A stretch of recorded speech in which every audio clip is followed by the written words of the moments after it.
Let's try this again. Welcome, everyone, to today's Town of Chatham Zoning Board of Appeals meeting.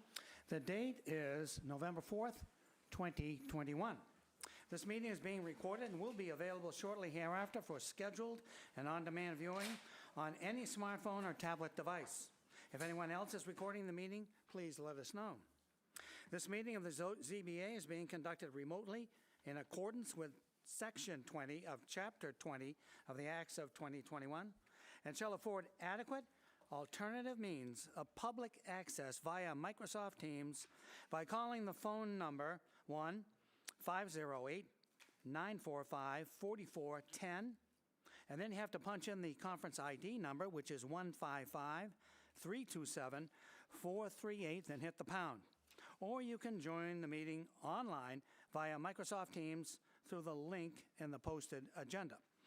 Despite our best efforts, we may not be able to provide for real-time access, and we will post a record of this meeting on the town's website as soon as possible. In accordance with town policy, the public can speak to any issue/hearing or business item on the agenda during the meeting when recognized by the chair. Just a quick review of how we run our meeting. First, we will have a roll call of all the board members to authorize this form of hybrid meeting. And we'll do that right now. Start with Buck. James Upson, I approve of this format. Bill. William Grau, I approve of this format. Megan. Megan Dory, I approve. Paul Semple, I approve. And I'm David S. Nixon. I approve. Dave Thompson, I approve. Randy Potash, approve. Dave Veach, I approve. Thank you. I should say that any citizens or non-board members participating in the call via the phone only, please give us your name and the last four digits of your phone number for ID purposes. The way the meeting is conducted, the hearing notice will be read. It will be read by the lady to my right. This is Sarah Clark. She's the PPO for the town of Chatham. That is the principal permitting officer. After that, we would ask that their individual filing the application or the representative to present it. When that's done, I would ask for anybody who's in favor of the appeal or the application to speak, either here in person or through the screen in front of us. You would need to indicate by the little hand or whatever you have so that Sarah can recognize and say, whoop, we have someone like to speak.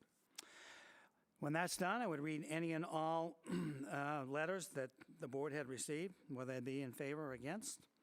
Following that, I would ask for anybody who wishes to speak against the appeal or has specific questions to do so, again, using this format. If you're not here in person, please indicate on the screen you wish to speak. That could generate some rebuttal. Following that, the board members would ask any and all questions to anyone who had presented anything during the presentation of the application. When we were done with that, the board would close the hearing.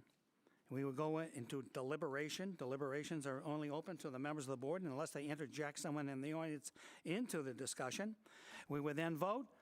And the Commonwealth of Massachusetts votes are supermajority. That means in our case, you need to get 4 yes votes to be successful. There are 5 votes per application. When that's all done, we would adjourn unless there was something else that came up. So I think firstly, we need to handle the minutes from our last meeting, which was last Thursday. Paul. I'll move to approve the minutes as circulated. Dave Veach, seconds. Okay, then we need a vote. And voting today, we have Buck. Buck votes yes. Paul. All votes yes. Dave T. Dave Thompson votes yes. Dave V. Dave Veach votes yes. And I'm a voter today also, and I vote yes. Okay, the first order of business today is the continuation of what we had last week, where we were presented with a project that's going on having to do with the West Chatham Neighborhood Center District. And I think I'll turn the meeting over at this point to Katie Donovan. Katie is there. So Katie, the floor is yours. Thank you very much. Thank you, Mr. Chairman and members of the board. Can you hear me okay? Katie, you're muted. I'm not, actually. Can you hear me now? Okay.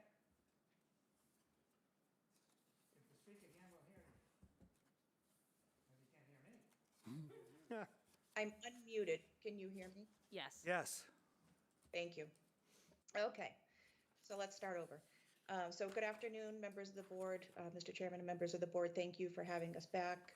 Joining me today is Catherine Halpern, Chair of the Planning Board, Art Sprue, Vice Chair of the Planning Board, and members of the Cape Cod Commission staff, Chloe Schaefer, Sarah Korjeff, and Elizabeth Kellum. We're back before you today to seek your comments after our presentation last week. And just to give you a little bit of information about the process moving forward is once we seek your comments today, we'll compile those comments with those that we received from the HBDC and bring those back to the planning board on November 22nd. At that point in time, the planning board will work to finalize their draft, and then we will go out and seek public comment during the month of December. We will finalize that date at the November 22nd meeting, but we will be seeking, further public comment on the draft once we compile all of this input and present it to the planning board. So our thoughts for today are we have no further presentation. We did the presentation last week, and we thought it would be best to just open it up for comments. And again, I will act as sort of a liaison. If there's a question that I'm not able to answer, I will ask either members of the Cape Cod Commission to answer or the members of the planning board. So with that, I'd like to open it back up for, or if it's okay with you, Mr. Chairman, to comments from the board. Okay, we will do that. We'll go through the membership, and I'd also mention to you, Katie, there appears to be in the audience today some citizens who wish to also comment. And as you know, in the specifics that I read, the public can speak to any issue or hearing or business item on the agenda. So I will be recognizing the few folks that might be here on the screen if they wish to participate in the comment section. Okay? So I think I'll just go through everybody, and if you'd like to make a comment on it, if you have a question, go ahead. Do whatever you wish. Start with Buck. Sometimes when you don't feel you have any experience in the subject at all, or enough experience, it's sometimes better to remain silent. I think this is one of those times for me. Buck, did you think you needed more time to study this? If this was 2 weeks from now, would you have a different opinion? Well, if you want me to study Greek mythology or architecture in France, I can do that too, but no, thank you. Okay. Thank you. Bill? Yeah, I do have a few questions that I'd like to throw out there and just ask you. I know last week I asked about the boundaries of the area and how you came up with that, and you did answer that. I guess along those lines, in looking at this, I'm wondering what was the feedback from the owners of the property within the zone as to these changes? Because to me, these changes are fairly substantial, and the areas that you've identified, 1, A, B, and C, or 1, 2, and 3, whatever they split all these properties up, bisect them, trisect them. There's some pretty significant potential impacts to them. And I'm just wondering what was their feedback when you proposed this to them?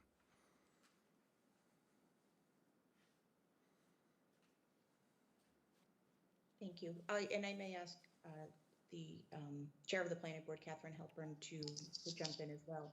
So at this point in time, because this is a draft bylaw, we did seek input on the visual preference survey. When we did that back about a year ago, we did invite all of the local property owners and residents to that meeting.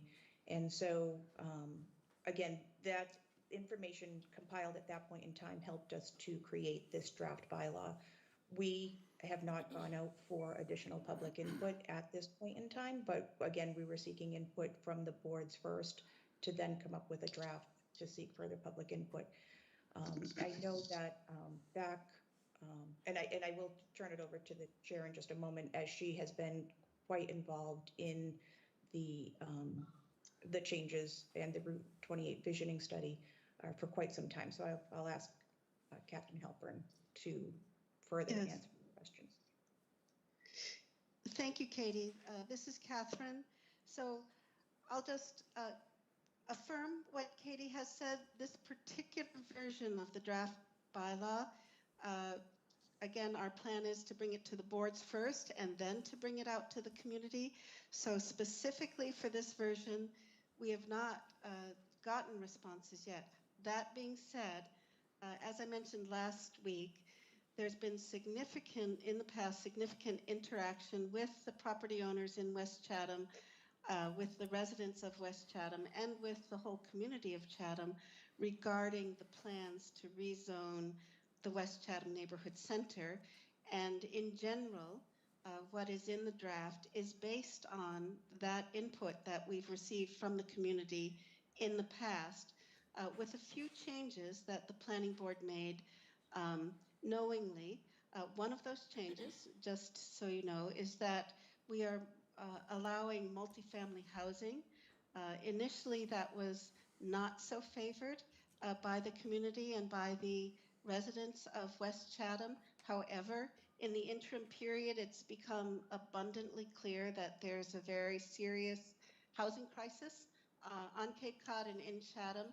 And because of that, and the comprehensive plan actually supports this, the planning board felt that the neighborhood centers are a very good place to allow for housing that might be multifamily, that might allow for a little more density, that might be apartments above commercial uses. It might allow for more diversity of housing options. So we did allow those uses. But some of the specific things you're talking about in this particular plan using form-based code, we still need to bring that out to the community and to the West Chatham property owners. Okay. And I hope I'm not, I do have several questions. Go ahead. I hope that's okay. Have you done some kind of a chart that shows the difference between the existing zone, setbacks, parking, all the things that you're proposing versus the new zone? You know, is there some way to compare it? Because, without going back and forth, I wasn't able to do that. I just wonder if there's some simple way to. Like an overlay? Well, just to compare, more of a comparison of the standards from one zone to the other. Have you done that? Catherine has her hand up. Yeah. Yes. Hello, this is Catherine again. I don't know if we have a chart prepared, but it probably would not be too difficult to do because the current zoning is GB3. And so it probably would be fairly easy either for Cape Cod Commission or Community Development Department. We would ask for their assistance to prepare such a chart to document the differences in the setbacks and so on. Yeah, that's just something I think would be helpful to everyone. But now another question. As far as the lot standards are concerned, do all of the lots in here meet the minimum lot size that you specify in the regulation? I mean, do they all meet that requirement? Do you know? And then if they don't, what happens if they don't? Like if you have a small parcel and they don't meet that minimum lot size requirement, wherever that zoning line might bisect or whatever impact that property, what happens then? Sure. I'm going to ask the Cape Cod Commission a member of the Cape Cod Commission, perhaps I think Sarah Korjeff may have a little bit more information on that. I think when they had done the analysis in the area, may be beneficial to have them answer. Sure, I'd be happy to answer that. So this is Sarah Korjeff, and I think I want to just start by clarifying that the zoning, the proposed zoning includes 3 different areas: Zone A1, Zone A2, and Zone B. But those would not actually, require any parcels to be subdivided or anything like that. They're just laying out where buildings can be located and sort of the setbacks that would be required in those portions of every lot. So that aside, I believe that there are a few properties that exist that do not meet the minimum lot size requirement. But you should also note that we have not made or proposed any changes to the minimum lot size requirements. Those are what's currently required in the GB3 zone. And so anyone that was proposing to do anything on those lots would have to go before the Zoning Board of Appeals, presumably, and that same process would be required under the proposed zoning. Okay. As far as the height requirement that you have in the text here, I know you're considering going to 2.5 stories in zone, I believe, A1. Did you consider going to 3 stories, perhaps, if certain housing was provided, i.e. affordable housing or some multifamily housing or some form of mixed use? Was that ever a consideration? Sure. The planning board members did discuss that. Would it be beneficial to do something along those lines? But the 30-foot height requirement is uniform throughout Chatham, and they thought it was very important. The planning board members thought it was very important to keep that 30-foot height limit in place. But by allowing for the half story to perhaps be habitable space, that may potentially provide some incentive. So again, they did discuss it, but they chose to stay at the 30 feet in the 2.5 stories. I'm not sure if either of the members of the board would like to weigh in on that, but I think that's the basic answer. And I'm not seeing either of them raise their hands. So. Okay, okay. Let's see. And there were, let me just ask this question as well. The stormwater management you have in there, you say rain gardens can be used as appropriate. Is that not specified as required now in a commercial zone? In other words, should you just, what does as appropriate mean? If it fits, if it doesn't fit, I was just curious about that as well.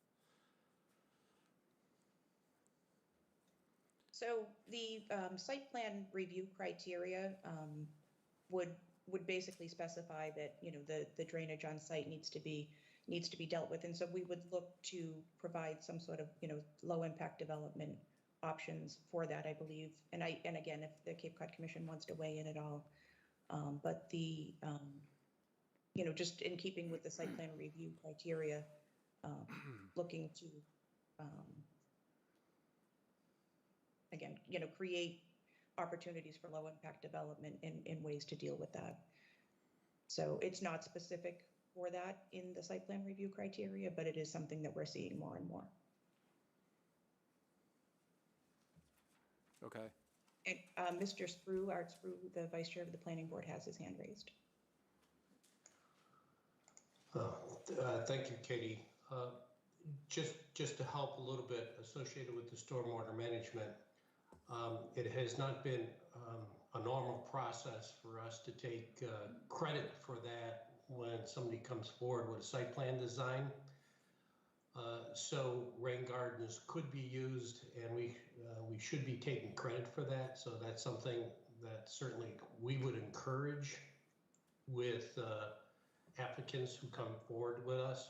And it's something I think we would want to encourage in the future for other commercial zones until we actually get to some of the other neighborhood centers and update their zoning related, just as we're doing with the West Chatham. Okay. And then I guess a couple of suggestions or things just from reading it. I know you have some language in here about your review of the building features, and I think that's as it relates to really analyzing and looking at the design of any proposal that may come in front of you. That seemed a little bit open-ended, and I would suggest, at least from my experience, is that the stronger you can make that language, the more that you can have an impact on what things will ultimately look like.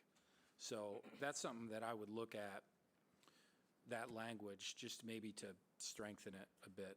And then I think at the end of the document, you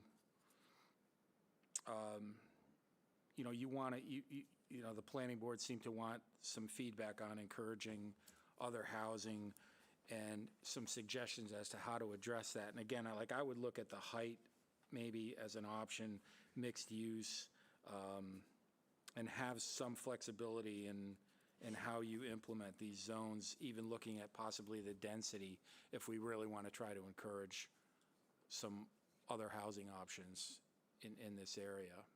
So those type of things. And then I think my last question, that I would at this point would ask is, do you think that this is a more flexible zone for people in this area, or has it become tighter? Just kind of curious what your impression is of it, or how you see it from your perspective.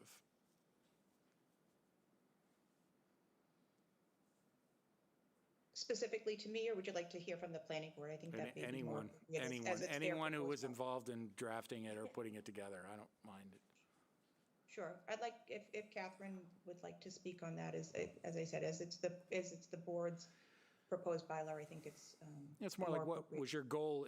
Was it to make it more flexible? Was it to make it tighter? Was it to make, where was your focus when you were putting it together? Just out of curiosity.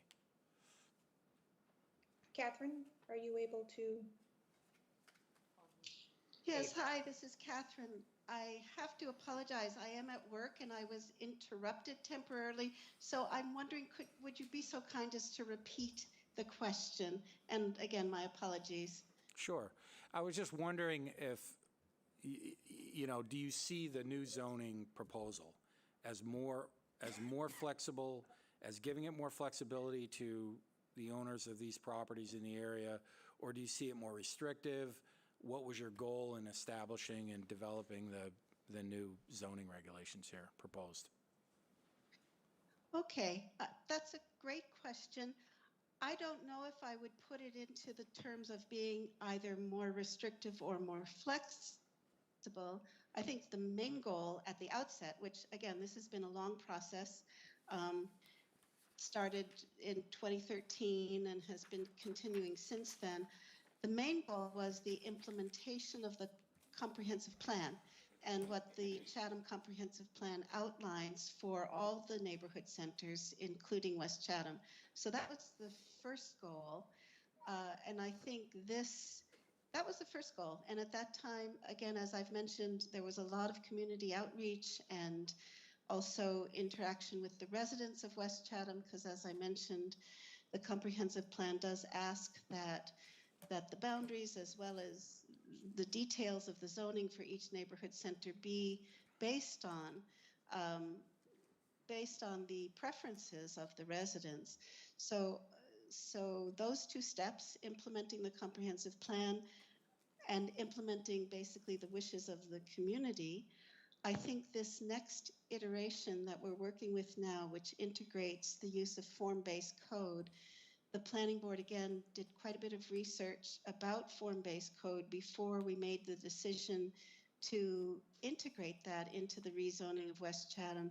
And again, I think because we feel that it can provide an extra measure of, helping to create zoning that will help us to allow and encourage the type of redevelopment, it would be redevelopment that is desired, in addition to all of the HBDC design requirements that will be put in place there. So I don't know if we see it as particularly as more restrictive or less restrictive, but as opposed to the GB3 zoning that is in place there, I think what we see it as something that is more appropriate to encourage and allow future development or redevelopment that's in accord with the comprehensive plan, and that's aesthetically more appealing with what we want to see Chatham look like and the livability that we want to create in the village centers. Does that answer your question? That was helpful. That was good.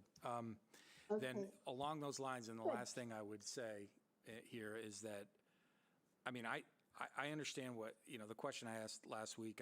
I would encourage you to look at the possibility of expanding it slightly, somewhat. I know that maybe there are some folks that wouldn't, support that or whatever, but at least, there might be a few properties there that seem to be well within the area of focus in West Chatham, and I would, think might be worth at least a consideration to look at expansion of the zone a little bit. And that's all I have. Yeah. Yeah. Well, thank you. And I appreciate you bringing that up. And we did reply to that last week. But, once again, we're bringing this to the boards. We're bringing it to the public. So, certainly the question can be opened up again. At this point, it's proposed. The boundaries are proposed. Nothing set in stone. So certainly we can ask the question again. Sure. Okay, thanks. Megan? Those were great. Actually, a couple of my questions or concerns were addressed. I think the only thing I would like to comment on, sorry, my allergies are awful, is to echo what Bill was saying about adding a little bit of language with regard to sort of the different types of housing that can be addressed within this bylaw or within this new plan. Paul?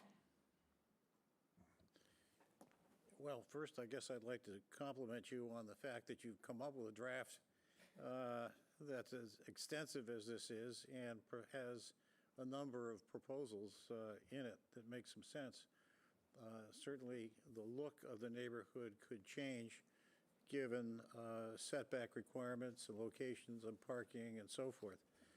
I guess one question I have is, and maybe this is ahead of where you're at, but what is it that actually drives this kind of concept into fruition? Is it a local developer who says, I'd like to take some of this land and change it so that it conforms with this zoning? Or is it the business owner that is doing their own property that drives it? Where does it, how does it actually get implemented once you have the zoning in place? Thank you. That's a great question, and I see that both Catherine and Art have their hands up. Art had his hand up first, so if that's okay with you, I'll ask him to go and then ask Catherine to jump in. And thank you, Katie. This is Art Sprue. My point I'd like to add is just in response to the last question by is this more difficult or flexible for the current zoning versus what we're proposing? I think one of the things that we heard from the residents and people who are putting comments in, and some of that ourselves as board members, is, well, it's a village center concept, but what is a village center concept, and what does it mean? And a lot of times we got to the point to say, well, I know what it is when I see it, I'll know what it is that I like. And when we talked with the Cape Cod Commission about this, they were the ones that introduced this concept of form-based zoning, which is very illustrative, and it helps people understand, including applicants and property owners, of what the expectations are for new applications that come before the board and what we would like to see in there. The idea is if you come forward with the visualizations that we're showing in there in some concept form, it's going to be much easier for you, more as of right, and less challenges from all the different regulations that you may come before with the more restrictive ones that could be just in text. So I think from a standpoint of understanding what the visualization would be for a village center, I think the form-based code is the one that really struck us as planning board members as the way that we should go to help development in the area. I'll actually let Catherine speak to your original question, but I just wanted to close the loop on that last one. Okay, thank you. This is Catherine, so I'll just respond to your question. I think, and maybe Katie or members of the Cape Cod Commission will also want to respond, but just the way zoning generally works, as you know, we can put the zoning in place, and the zoning, once in place, it will encourage and allow a certain type of development that's defined by all the parameters that are given in the zoning, and that includes uses, it includes the various design standards such as setbacks, and in this case it will also include the elements of form-based code. So it will also give some elements of design and building size and massing and things like that, along with the design guidelines that HBDC uses, because all of this area is under the purview of HBDC as well. That being said, the way it happens is that a property owner or private developer will then be the one who would actually do some redevelopment or development, and by law, they would need to do it within the parameters that are set by the zoning.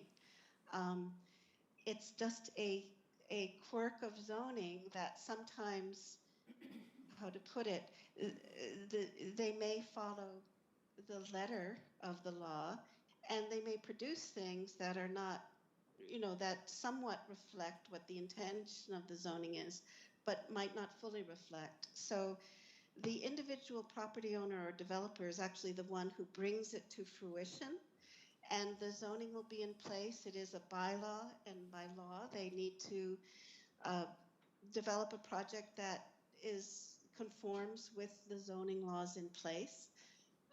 But that being said, there's always a kind of flexibility of interpretation and how it's exactly implemented. We do our best to try to write the bylaw so that it actually will produce the results that we'd like to see and that the town would like to see. But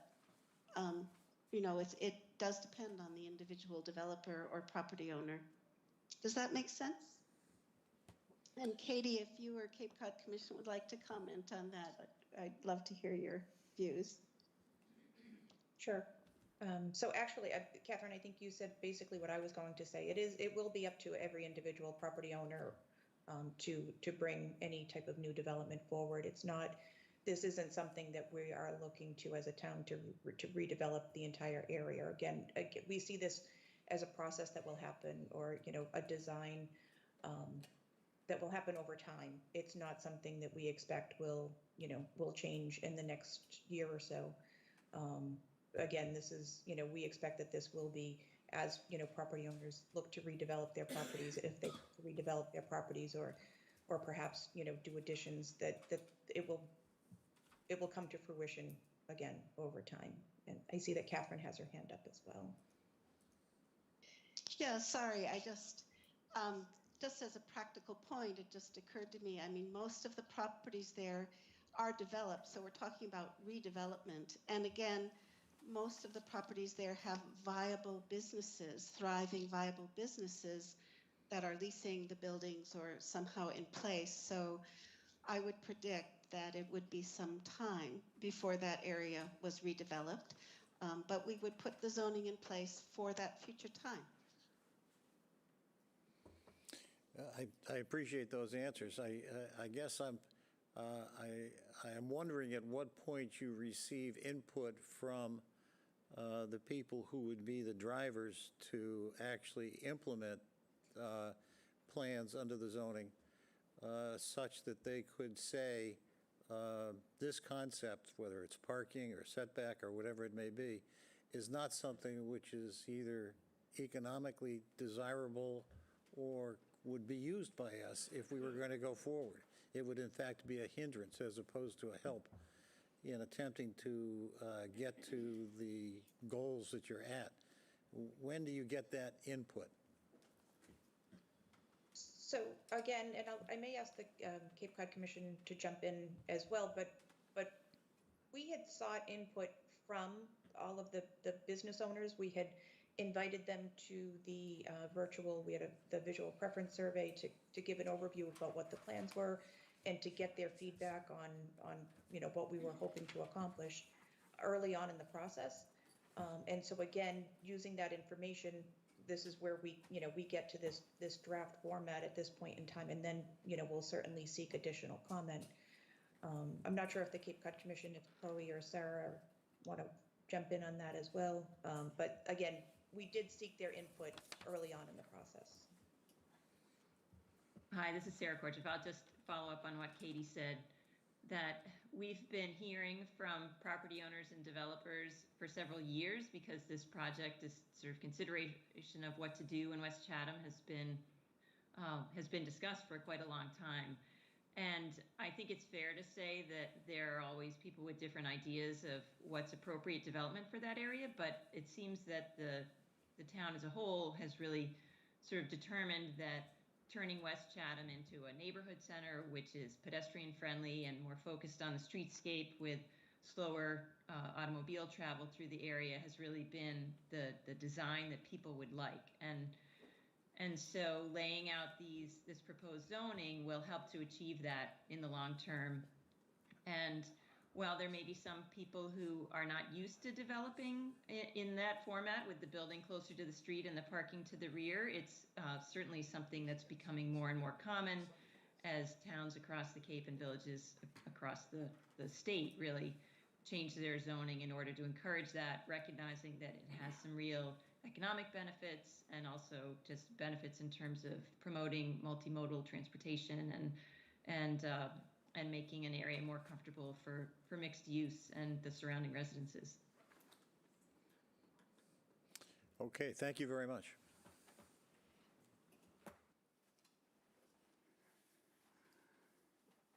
Thank you, Mr. Nixon. Dave Thompson here. I'm kind of going to follow with Buck. I haven't had time to really look at this.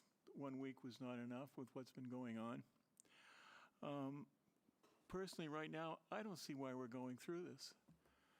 I never thought of West Chatham as a walking village. It's a place for some businesses and for some homes. It's been like that for as long as I can remember back. I think it's one of those things, if it's not broken, why are you going to try to fix it? Now you can shoot me. Randy? Thank you, Mr. Chair. Like Buck mentioned, I am in no way any kind of expert on this, but I do have a few questions that popped into my mind when I read it a few times. Number one, so electric cars and the charging stations for those are really a critical need today and in the future. And I didn't see anything in the plans for a provision for where those could be located. And I don't know if that's not a good point to bring up today, but I'm bringing it up. No, if I could, Mr. Chairman, so certainly that's something that the board could consider and will bring back as a comment that we would like to see, when a person comes in to redevelop a property, that would like to see provisions for, electric vehicle charging stations and such. Again, that's why we're seeking comment. It's something that the board, Okay. I think, had thought about, but whether or not, it hasn't been specifically laid out in the draft as of yet. But that is a good comment, and I think it's, again, we can put it in as a requirement, and it would be up to the developer to decide how many, appropriately how many, charging stations for each individual property would be appropriate. No, and I could see why you wouldn't have had that in 2013, but now we're in 2021, believe it or not, already. So I think it's something to consider. And also, bicycles are now often electric as well. And so regular bike racks might not cut it by the time this all comes into fruition, given that it does. Also, if a lot of people are living in that area, in those apartments or condos in the back, what about all this trash and dumpsters, and does there need to be a new bus stop there? You know, just if people are going to live there, it can't just be parking spaces. You know, I think there needs to be a lot more family-friendly points to be made Sure. in the long run. So, sure. So each of these developments will still have to meet the planning board site plan review criteria, and especially in the instances for you know, multifamily dwelling or mixed use development, we will look at things like you know, dumpsters, dumpster screening, snow storage. For the, you know, for the parking lots, we will look at, you know, recreation or gathering areas outdoors. Those are all things that are within the planning board's purview under their site plan review criteria, and that would all carry over into any of these developments. Okay, and just one more thing, totally different topic in a way. How, I noticed that you're looking for comments on how to encourage year-round living, you know, year-round residents. How in the world could you ever, can you give me one example how you could enforce that? Just even one example, because I don't even know how to make a suggestion where I can't even think of how you could enforce it. Well, again, through potentially affordable and attainable housing, we can put deed restrictions Okay. if you know, if they are considered to be considered affordable or attainable housing. Okay, thank you. Dave Veach. Great, thanks, Dave. A couple of things. The first, one thing that comes up, and I would throw this out to anyone, but perhaps Sarah or Chloe from the Cape Cod Commission would know. First question that comes on my mind is, are there examples of towns or parts of towns on the Cape here that have adopted this type of form-based code zoning, and if that we could look at as an example of something that's taken place, or to what degree it's taken place so far? That's my first question.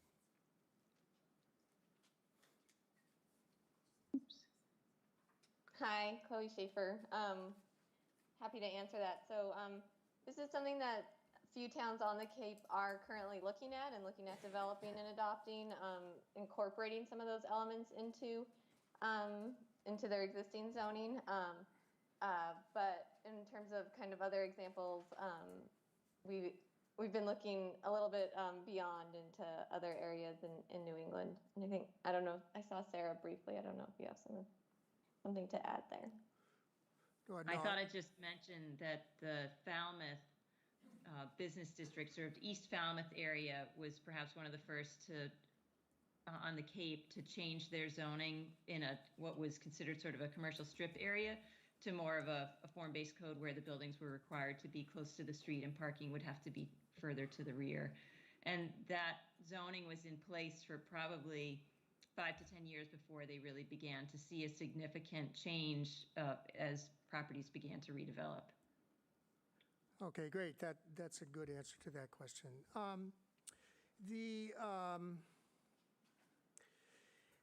One of the things that occurred to me in looking through these draft regulations, you know, it seems to me that it's very much geared towards creating situations where you have commercial use, at least in the front of the building, especially in the A1 area, commercial use on the first floor and then residential second floor type thing.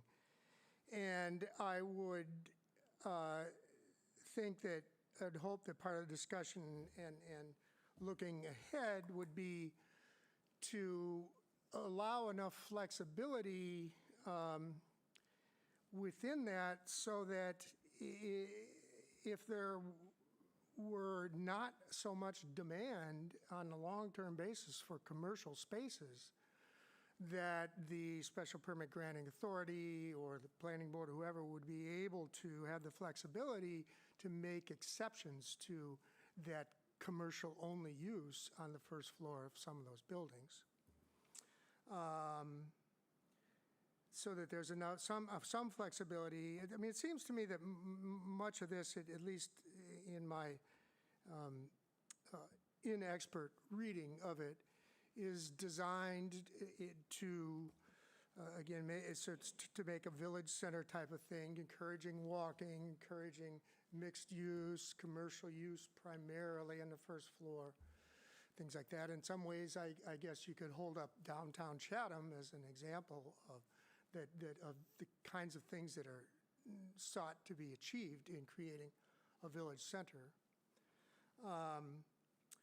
And the other thing that I would comment about that is that I didn't carefully read through. I know there was some mention in these drafts regarding sharing of the parking spaces. And when you set I'm kind of imagining parking lots behind the buildings and access. There's some discussion about access from one lot to the other without needing to get back on the street and everything.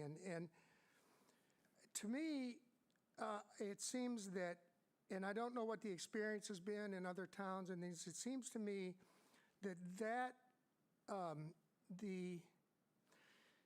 the sharing of parking is a key component to having a successful walking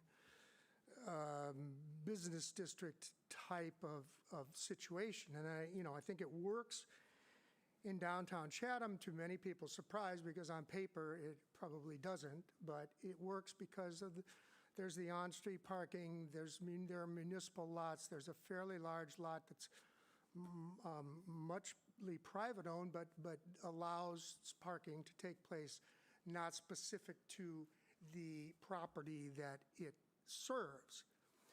And I've also seen from time to time the kinds of conflicts that can arise between neighboring commercial properties and the use of parking and the overflow from people parking in one property and going shopping in the next property.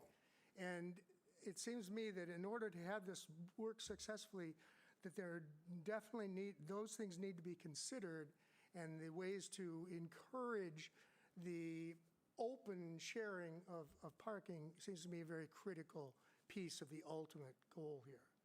Let's say that. That's not really a question, so it's just a comment. And then the last part that I guess I'm curious about well, first I would like to say that I do agree in looking at the map, and I understand about the existing zoning and everything, but I tend to agree with Bill about taking another look at that large length of residential zone that you're proposing to keep in place. And I'm thinking, well, say ultimately you might have on one side of the street you might have a street scape created with the fronts of the buildings pretty much in line, and then on the opposite side you may have single-family homes through a long stretcher, and I'm not sure how that is going to play out. So that I think is worth some thought. And of course, then I guess if you were to do that, you would if it is those, I don't think a residential. If it's currently residential, it's not presently in the HPDC. And of course, there's the need to try to put it into the HPDC. With respect to this board, or what this board does, I'm looking at saying, well, yes. So this is seems to me about the focus of this is redevelopment, and how are there I mean, is the zoning board, or is there determination about whether the zoning board is going to continue to be a special permit granting authority on this, or would it perhaps go to the planning board? I have no, but I wonder, are there going to be, if this get down to beyond the draft, are we talking about specific criteria? Say, let's assume that the zoning board were to continue to be the special permit granting authority in this zone. Are you envisioning adding specific criteria so that our decisions might be look more towards the goal? Because now, we're primarily, when we're looking at pre-existing non-conforming uses, the main criteria is whether it's substantially more detrimental to the neighborhood or not how it measures up to the goals of zoning changes. So how does that fit in with respect to this board? Thank you for those questions and great comments. Really, those are, we'll certainly bring those back to the board. From the standpoint of the special permit granting authority, and please, Chloe, Sarah, Catherine, jump in. But the intent, I believe, is to keep the ZBA as the special permit granting authority, and that the special permit criteria would continue to be utilized, during the special permit process. But there is also the site plan review and site plan criteria that would be, also reviewed by the planning board. I do see Catherine raising her hand, so I'm going to ask her if she'd like to jump in. Yeah, no, I would just confirm what Katie has said. And I'll just comment that I don't, to the best of my memory, I don't remember the planning board actually considering that question, who would be the special permit granting authority. But so it might be a question that we do need to bring to the board just to confirm. But I would assume that it would continue to be ZBA. We could work with that. But I did want to, and that the criteria would continue to be followed. However, I just wanted to comment that I think that if we could expand the criteria to allow for the special permit process to affirm the goals of the new zoning in some way and conform to those goals, that could be very beneficial because it is sometimes the case if a property is, as you know, is pre-existing non-conforming, there's actually more leniency involved. And what we do want to do here is encourage a certain type of redevelopment. So that could be a very beneficial suggestion if we could do that. That's it, Dave. That's so long. Okay, so I'll just make a quick statement. We've run out of time, but there are people here that deserve to be able to say a word or two. My reading of this and my feeling of it is we're putting the cart before the horse, and I say that because there are several crises in this town. Number one, it's affordable housing. Number two, and this all has to do with our school system, we have to do something to jack up the numbers in our school system or we're going to lose it. I mean, we got to really think about this. How is all this necessary until we solve that problem? The third problem is workforce housing. What business doesn't have for hire? They can't hire people because where can they stay? Where can they go? So I understand what you folks want to do, but I think it's the cart before the horse. We have to solve these major problems first before we go on to anything like this, in my opinion. Did anybody else have any other? Are we all set? Okay. So we have folks in the audience. We have 5 applications tonight. And so, Mrs. Freeman, did you want to speak? I do, but Mrs. Gibbs goes. Okay, let me ask, how many folks want to speak tonight? 1, 2, 3. Okay. Can you folks limit what you have to say to... Okay, one on the screen. I'm sorry. Can you folks limit what you have to say to 3 minutes? Is that possible? Okay. Mrs. Gibbs? Great. Just when you get up there, we know who you are, but tell everybody who you are, okay? Thank you.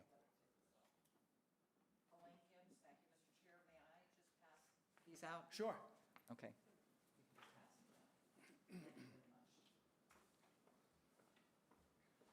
Yes, I'm only going to speak on one particular issue, although I do have some other concerns.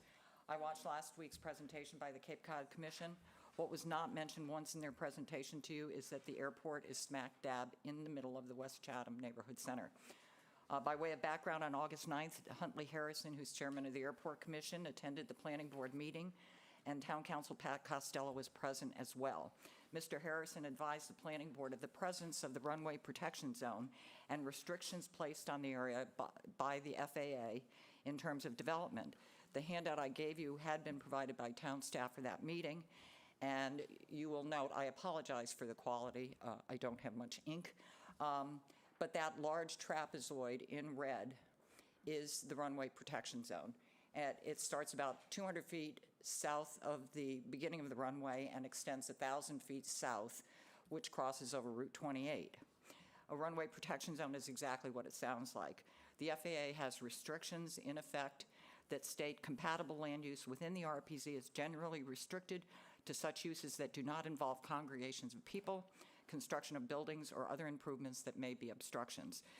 I go on to quote, the following land use criteria apply within the RPZ. While it's desirable to clear all objects from the RPZ, some uses are permitted provided they do not attract wildlife and do not interfere with navigational aids. B says land uses prohibited from the RPZ are residents and places of public assembly, including churches, schools, hospitals, office buildings, shopping centers, and other uses with similar concentrations of that persons typically use as public assembly. At that same meeting, both the Planning Board Chair and Town Council Costello said that restrictions were clear and prohibited, and now that the Planning Board was made aware of the restrictions within the RPZ, the solution would be to have an overlay in that area restricting building within it. Mr. Costello said the town could be held liable if an accident should occur knowingly allowing development within the RPZ. Had that Cape Air crash several months ago that happened in Provincetown happened at our airport, there would have been severe casualties on the ground.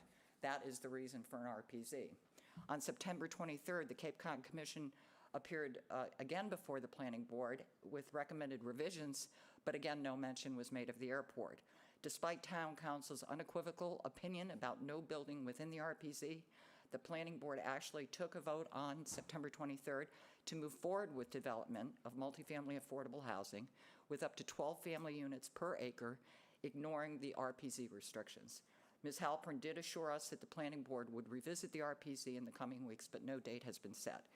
So I was pretty stunned to watch last week the Cape Cod Commission presentation with absolutely no mention of the runway protection zone, as if an airport did not exist there.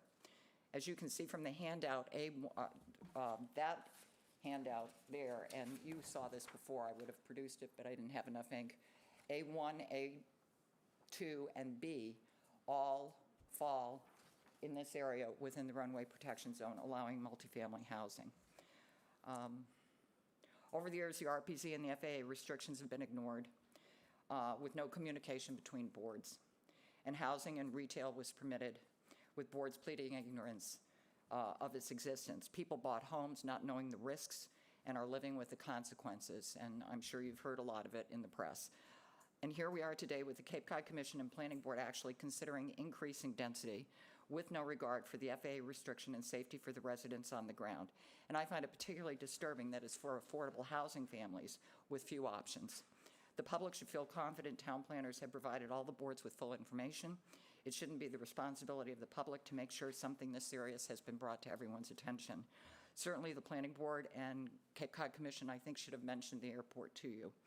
Until the RPZ is incorporated into this plan, I think it was premature to bring this proposal to you. And I've heard several comments here. I think one of the solutions would be we need to have an overlay so that there's no development within the RPZ, but by expanding this district to the north of Route 28 and to the east on both sides, there would be more room for what we want to accomplish with affordable housing. But I don't think we should be putting people in jeopardy on the ground when the FAA says it's dangerous. Thank you very much. Thank you. Mrs. Freeman. Thank you, Mr. Chairman. I'm going to try to go quickly, but I think you all made excellent comments, and thank you. You heard last week and this week, and it is also the first purpose of this West Chatham Neighborhood Center District zoning, that this proposed amendment is to implement the goals of the Long-Range Comprehensive Plan, which I recently heard described as the vision of Chatham citizens. In 2003, the Long-Range Comprehensive Plan was unanimously approved by town meeting. At the same time, the Planning Board, I was a member at the time, voted unanimously to accept the land use section. as the town's master plan.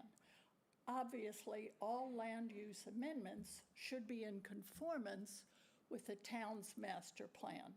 The plan has only two goals, and the first states, quote, "to permit only that growth and development that is consistent with the carrying capacity of Chatham's natural environment in order to maintain the quality of life in our town," end quote. I'm thinking specifically about our water problems, quality and quantity. That issue has not been considered in this proposal, which adds increased density and intensity and therefore greater water use. Our well and contamination issues must be solved before any development or redevelopment is planned anywhere.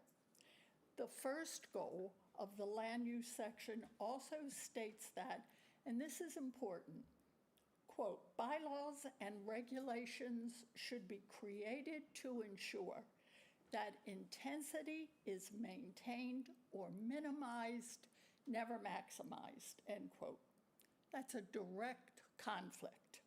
And I promise you that despite everything you have heard, this is not what citizens wanted. Another citizen, Deborah Ecker, and I attended every meeting of every neighborhood. We were the only people who did, and this was not what people wanted. West Chatham residents turned up 100 strong at some meetings, and I never heard one person agree that buildings should be higher than what the bylaw requires. And remember, much of the area that is being discussed is in the runway protection zone. Importantly to the ZBA, if you look at the proposed use table, most uses are permitted, and the ZBA's authority is often replaced by the planning board's approval under special conditions, which is pretty easy to get. With all due respect to the Cape Cod Commission and the Planning Board, this proposal is in direct opposition to the land use section of our long-range plan. There is nothing to justify this land use proposal. Of course, a sentence here and there can be quoted, not always in context, to say, "See, the plan allows for affordable housing." Yes, it does, in all neighborhood centers, and there is affordable housing in West Chatham, probably more than any other area except Lake Street. Mrs. Freeman, can you wind it up, please?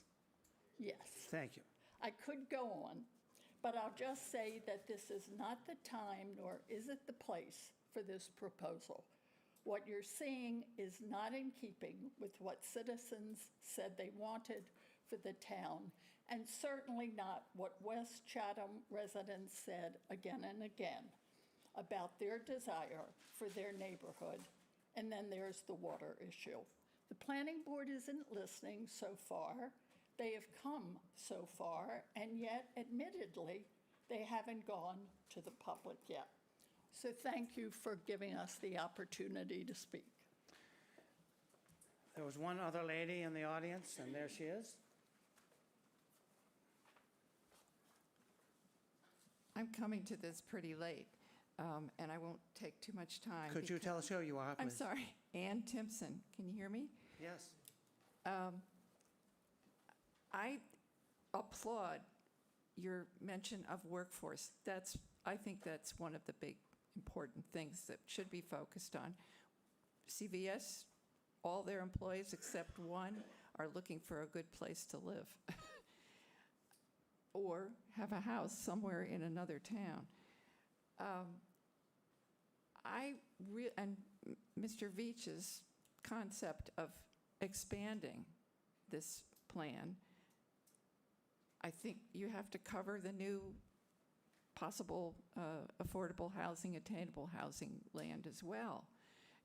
It's an arbitrary separation, and yet we will be driving right by it, and then we will get to this other plan. I think this needs to go back to the drawing table. I'm not the only one who feels that way. I'm speaking for a whole lot of people that have spoken to me about this. As the chair of FinCom has reiterated for several years, the Select Board needs to prioritize their capital work projects. Right now, to even contemplate adding, and this is about the Buckley land, adding 12 units per acre of affordable housing in West Chatham is not rational based on our present water contamination problems in 3 wells, and perhaps future even more wells will be affected. To begin an affordable, attainable community project in West Chatham on Route 28 before completing our contaminated water matter is unwise and short-sighted. We are talking about developing over 2 acres, possibly, exiting and entering on a busy main roadway. 12 affordable units means most likely 3 bedrooms each. That is 36 bedrooms with twin beds, the potential for 72 residents and 72 vehicles on 1 acre every day. It means 72 vehicles entering traffic on Route 28 and 72 residents needing potable drinking water. If both acres are developed, then the numbers double to 144 residents and the potential for 144 vehicles. It also means more impervious surfaces, roadways, parking spaces, buildings.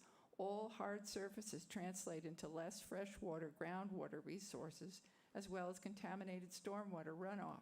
What will the Planning Board and Select Board do if wells that serve West Chatham, after this development takes place, become contaminated and must be shut down? Dr. Duncanson mentioned in past Board of Health meetings that it would take 18 months to 2 years to get wells 10 and 11 completed and Your functioning. time's up, so could you wind it up? I'll just stop right there then. Okay, thank you very much. And we have one more individual. Who is that, Sarah? It's listed as M and M. Hi, that's me. Michael Thompson. Okay, can you present your argument in 3 minutes, please, sir? I will. Thank you. As Elaine pointed out, you're making all these great plans without any mention of RPZs. Runway protection zones are defined by the FAA for the protection of people and property on the ground, and they have existed in West Chatham for decades. The RPZ that area extends right across central West Chatham. It is 8 acres in area. It extends 1,200 feet from the runway, which is just at the edge of your diagram, and extends right across Route 28 to over the houses and offices there, and it is 1,000 feet wide. The FAA is adamant in stating that the RPZ should be completely empty of any activities or objects, i.e. basically everything. No buildings at all, no houses, no offices, no shops, no roads, no farmers markets, and no gas stations, i.e. the RPZ should be empty. But despite repeated promises made by the town to the FAA not to zone this area around the airport, this has been repeatedly ignored by historic zoning boards, so we see these areas occupied. There are up to 19 people living in houses in the RPZs on both ends of the runway.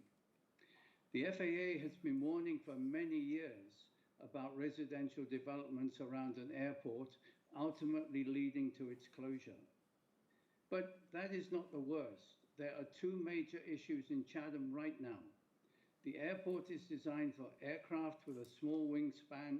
However, it has been seeing increasing numbers of turboprops, although it is not designed for them. This year, it has already seen operations by 556 turboprops. We all read about the recent accident at P-Town. Elaine referred to it. However, a comparable accident with a turboprop carrying 400 gallons of fuel plunging into the center of West Chatham would be much worse. Yeah, excuse me, sir, but you know, we're really getting off the track. We've had the presentation, what you're talking about. Now you're giving us specifics, but this has to do with what we thought of the draft, and what you're talking about is aircraft stuff strictly. So could you please wind up your argument? I will wind up. It does have an impact on what you're trying to do because basically you can't do it. This defines a serious safety issue in West Chatham. The other threat is that the airport is proposing landings in poor weather with visibility less than today's visual rules. However, this is the impact on West Chatham. This requires a massive increase, or would require a massive increase in the size of the RPZ to 49 acres. This would be unconscionable, obviously. Yeah. A community group is fighting to prevent this. But until it is resolved, all your planning in West Chatham is really an exercise in futility. Thank you.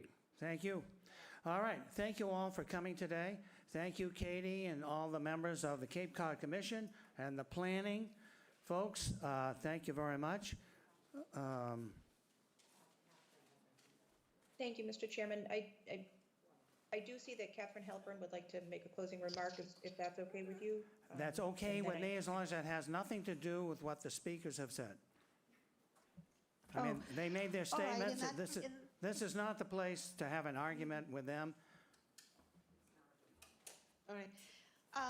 It does have to do with something the speakers have said. It's not in terms of an argument, it's just in terms of providing some information.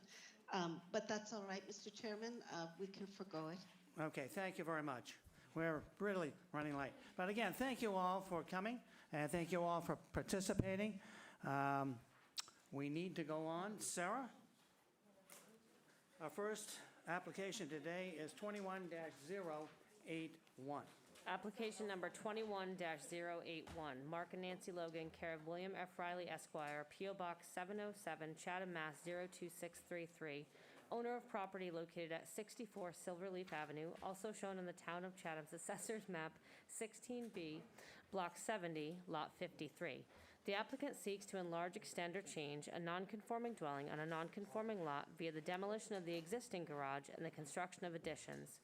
The existing dwelling is non-conforming, and that it is located 21.6 feet from the road where a 25-foot setback is required, and 4.6 feet from the northerly abutter, where a 15-foot northerly abutter. The proposed addition will be non-conforming, and it will be located 4.6 feet from the northerly abutter where a 15-foot setback is required. The existing building coverage is 2,265 square feet, 18.6%, and the proposed building coverage is 2,367 square feet, 19.5%, where 15% is the maximum allowed. The lot is non-conforming in that it contains 12,168 square feet, where 20,000 square feet is required in the R20 zoning district. A special permit is required under Mass General Law, Chapter 40A, Section 6, and Section 5B of the Chatham Protective Bylaw. Good afternoon, Bill Riley, on behalf of Mark and Nancy Logan. Thank you very much. Mr. Logan is the lone individual waving in the back of the room there. So,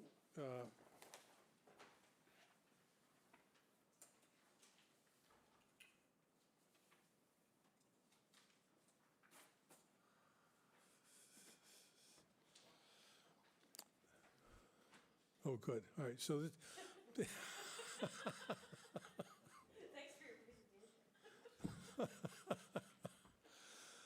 yeah, right. Okay, well, at least my presentation is going to be relevant to something you guys have authority over, as opposed to what happened for the last hour and a half. All right, so the Logans bought this property several years ago, and they love the neighborhood, which is Silverleaf Avenue and the National Register Historic District. They had a rather ugly garage tacked on to the east side of the house, whose architecture wasn't in keeping with the design of their home. And it had no floor, and to the extent that it had sills, they were rotting. And so some of the side planking the siding was also starting to rot. So they decided they'd like to have a usable space there. So they retained Roger Hoyt to do a design, which I think is a very handsome one. And because it's in the National Historic Register District, we had to go to the Historic Commission. And they have agreed that although it's a change, it's not a change that would require demolition delay under our bylaw. So in effect, they've approved this design. So right now, it's a garage. It's really not a garage. So they're using this addition to be a family room, and which as you know, most old houses don't have large gathering spaces, and so that's the principal purpose of this space. They're also doing a dormer, doing a slight extension of a dormer on the north side. This board approved a previous special permit that allowed for a dormer on the north side of that roof, and the Logans just wanted to extend it 3 more feet, and so that's part of the application as well. We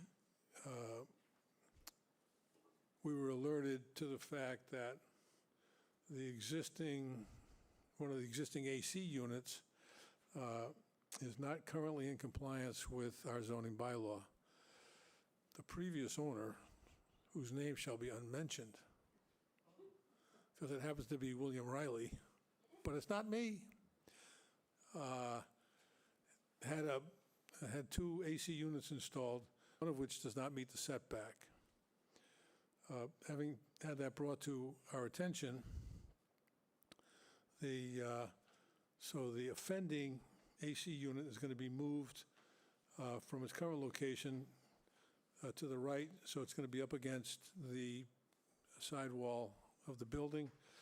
And on the sketch plan, on the site plan that is up on the screen, and I don't know if the board members have it or not, but anyways, we had, the Logans had Tom Stello, who's our surveyor, come out and locate the 15-foot setback so that the existing, so we have one existing condenser that meets the setback, one condenser that does not, and that's being moved as shown on the plan, so it meets the setback. And then we're adding a 3rd condenser for the new space on the addition, and that's also going to meet the setback. Now, the Logans had been in discussions with their neighbor on that side, Kevin McGuire, who discovered the zoning violation. And they had discussed the fact that he was concerned about the noise, and so the Logans have agreed to do some shielding or screening of these units to attempt to ameliorate the McGuire's concerns. So I think this is a very modest change. I think it improves the look of the building. And I'll take a 2-minute run through the criteria. So we're only increasing the building coverage by 102 square feet, so we think that the size of the site's adequate for what we're doing. Compatibility of the size of the proposed structure. I mean, the building's been there since 1820 or something like that, so to the extent it's compatible, it's still going to be compatible. Proposed increase in non-conforming nature is the increase in building coverage caused by the garage addition and revised entrance. There's also a slight increase in the living area in the building. Suitability of the site. Here, there's no water bodies, there's no wetlands, there's no steep banks, so we think there's going to be no impact on the neighboring properties. Impact of scale, siting, and mass on the neighborhood visual character. We think that this design is a huge improvement over the previous garage. And so even though it's barely visible from the street, to the extent that it is, we think it's an improvement on the, it's a single-family use, that's not going to change. So I think you could say that does not constitute something that's substantially more detrimental to the neighborhood than the existing structure. Thank you. Thank you, Mr. Riley. Is there anyone in the audience who would like to speak in favor of this application, either here or out in Microsoft Teams? If so, please indicate on the screen with a little hand that you'd like to speak.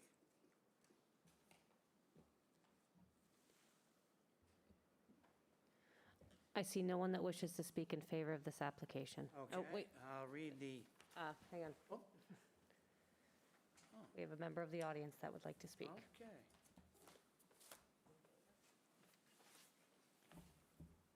Good afternoon. My name is Kevin McGuire, and I am the abutter at 68 Silverleaf. And you may have seen my home or my lot when you inspected the property. I have a house that sits sideways on a 55 square foot lot, and the front of my house faces the back of the Logan's home, and therefore the back of this addition.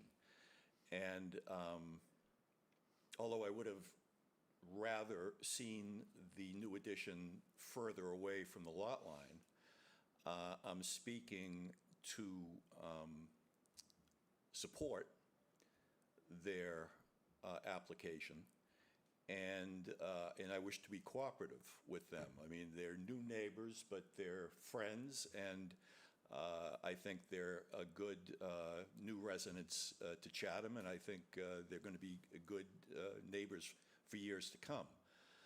But in consideration of that, I do have concerns about the noise that may come from mechanical equipment.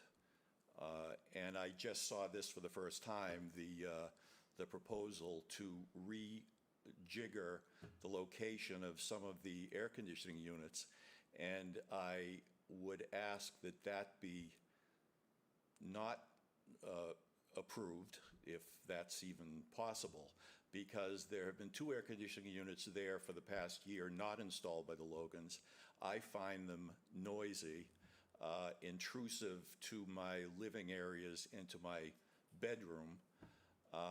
And we've talked about possibly relocating them and or screening them. We haven't reached a resolution on that. I discovered just this week they shouldn't have been installed without, or they were installed without the proper permits. So that caused me to write the letter you may or may not have read. So that's my statement, I guess. I'm supportive of the application. I'm not going to raise a big concern about the fact that it's only 5 feet off the lot line, but I do have concerns about noise that may come either from these units particularly, and also from the fact that I noticed there may be a kitchen or bathroom in the unit. I'd like exhaust fans not to be pointed at my face from 5 feet away. And so I'd like anything to be done mechanically, if possible, to be done 15 feet away outside the setback area, if location can be found for those things. The building within 5 feet, but maybe the mechanicals 15 feet away in another location. I don't think that's an unreasonable position for me to take to deal with this. The Logans have also suggested in the past perhaps putting in extra sound insulation in the walls so that I wouldn't hear things from inside, maybe extra soundproofing in windows or something. There are 5 windows facing from 5 feet off the lot line. So those are my statements. Thank you. Thank you. Just so you know, AC units like this, as long as they are within the setback correctly, we don't have jurisdiction over that. So just so you know, that's something you'd have to take up with your neighbors, okay? And if you would be so kind as to pick up the pointer that fell and hand it to Mr. Riley. Of course. He knows what to do with it. Thank you. Thank you very much. Okay. Well, that was not exactly what I was looking for as far as the statement in favor, but it was sort of, and then I wasn't. Okay. So is there anyone else? We didn't see anybody else, did we, sir? Okay. So I'll now read the correspondence. This is a memo It's from Giorgio, health agent for the town. She writes on 11/2, I've reviewed the plan to renovate. The addition of a family room with a loft over is acceptable. The loft must remain open to the floor below with open rails at the top and the bottom to minimize privacy. To not be considered a bedroom. The addition will not encroach on the existing septic system. And then we have an email. This is from Michelle Clark to Sarah Clark. It was written on October 25th. And Michelle writes, the applicant was before the Historical Commission on August 12th, proposing an extension of the second floor shed dormer and the demolition and replacement of the existing garage. The Historical Commission determined that the structure is historically significant, but did not impose a demolition delay on the proposed modifications. The structure is also a contributing structure located in the Old Village National Historic Registered District. The Commission determined that the modifications as proposed do not constitute a substantial alteration and did not recommend referral to the Cape Cod Commission. And that's that. Okay, then we have an email. Now, this is from Kevin McGuire, and I think that's the gentleman we just heard from. Let's see. Is there anything in here, sir, that's different from what you said? Just say yes or no, that's all. I don't think so. Okay, then do you mind if I skip it? You can skip it. Thank you. And then we have, this is an email from Diane Donahue. She writes on November 1st, I'm a neighbor of the Logans at 78 Silverleaf. I am familiar with their home and garage, which has a dirt floor and is deteriorating. I would like to express my support for the Logans' plans to replace the existing garage. The new proposed structure would be a major enhancement because the existing garage is not in keeping with the style of the rest of the neighborhood. I'm very happy the Logans are improving the neighborhood in a charming, historically consistent manner. Please let me know if you have any questions. And then we have an email. This is from Joe Cipolla, Cipolla, and he writes on October 26th. We're neighbors of the Logans at 46 Silverleaf, a 200-year-old structure, as I believe with which you have some familiarity. We wish to respectfully express to you and the Commission our support for the Logans' revised and smaller proposed structure to replace the existing garage, which we understand will be reconsidered by the Historical Commission on so-and-so. The proposed structure would be a major enhancement because the existing structure is deficient aesthetically, is probably structurally unsound, and undoubtedly deficient with respect to historical content of materials. We purchased in the Old Village because of the charm of our property within the neighborhood and the Old Village area in general, including proximity to Mill Pond, the shops, restaurants on Main, and the beach. We respect and appreciate your good work and the good work of the Historical Commission in preserving the historical beauty and charm of this special area. In fact, we showed some interest in purchasing 64 just prior to the Logans contracting to buy it about a year ago. We passed in significant part because the garage needed to go. It's on a dirt floor with black and moldy rafters and has a vinyl garage door and was a single level. The existing structure, while not visible from the road, actually detracts from the historical charm of the Old Village and the approximate neighborhood. The proposed structure with the carriage house doors is more consistent with the period, that is, similar to our carriage house, while the second floor living area is consistent with our property and other common adjacent neighbor with second floor living space. We are frankly delighted the Logans are improving the neighborhood in a classy, historically consistent manner. Thanks for passing this along to the Commission, and apologies for the lack of brevity. And that's it. I don't know, Mr. Riley, do you want to address any of Mr. McGuire's comments? No, as I indicated, the Logans have told me that about Mr. McGuire's concerns, and so they plan on screening it. We actually talked about they have this, fencing that has sound deadening material in it, and that's the current plan. Okay. Questions from the board? Buck? No questions. Bill? No questions. Megan? No questions. Oh. No questions. Dave No T. questions. No questions? Dave V. Dave Veach has no questions. Oh. I'll move to close the hearing and move into deliberations. Dave Veach seconds. We need a vote, Buck? Buck votes yes. Paul? Paul votes yes. Dave T. votes yes. AV? Dave Veach votes yes. And me votes yes, okay. Bill, deliberations. If I were voting, I certainly would wholeheartedly support this application. I think what the applicant has done and offered with the screening and the noise attenuation of the units is noble, and I would definitely support this if Thank you. voting. The design is beautiful. I love it. I would support it. Paul? Yes, I agree. It certainly meets our criteria. Dave? Dave T. Is 100% in favor of this. It's a beautiful area. I love the old village. You're doing beautiful things to it. Congratulations. Randy? If I were voting, I'd support it, and I would go out on a limb and guess that you will win the Historic Preservation Award next year. Maybe. Dave V? Certainly not substantially more detrimental to the neighborhood. It's an improvement, meets all of our criteria, and I will support it. Buck? And I support just exactly what David just said. Paul, a motion? I'll move to approve the application as submitted. I guess the question is, in terms of construction, are we able to do that on site without blocking anything, Bill? I know they want to begin construction as soon as possible, so. Can they do it on site without blocking anything? Oh, yeah, of course.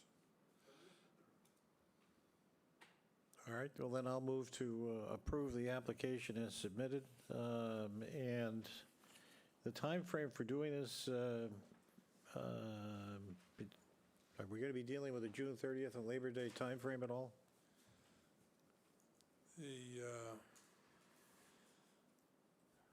I'm not certain. They're going to begin work immediately. I'm assuming that the building will be tight to the weather by June 30th, so. Well, I'll move to approve the application with the standard conditions that all construction activity would be contained on-site and construction vehicles to be contained on-site or off-site with the permission of a property owner. Between June 30th and Labor Day, no exterior construction will be allowed. No work shall be permitted on the weekends, and construction activity would be between 8 a.m. and 5 p.m. only. Dave Veach seconds. Okay, we need a vote on this. Buck? Buck votes yes. Paul? All votes yes. Dave T? Dave T. says yes. AV? Dave Veach votes yes. And I vote yes. That's unanimous. Thank you very much, Mr. Riley. Okay, Sarah, 21-083.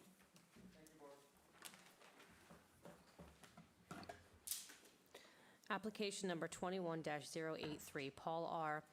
and Jania Matterwise, care of William G. Litchfield Esquire, 330 Orleans Road, North Chatham, Mass. 02650. Owners of property located at 209 Barcliff Avenue, also shown in the Town of Chatham's Assessor's Map 14F, Block 87, Lot F1. The applicant seeks to enlarge, extend, or change a nonconforming dwelling on a nonconforming lot via the demolition of the existing dwelling and the construction of a new dwelling. The existing dwelling is nonconforming in that it is located 9.6 feet from the easterly abutter. The existing shed, proposed to be removed, is nonconforming in that it is located 1.4 feet over the southerly abutter's property line where a 5-foot setback is required. The proposed dwelling will be nonconforming in that it will be located 13.5 feet from the easterly abutter where a 15-foot setback is required.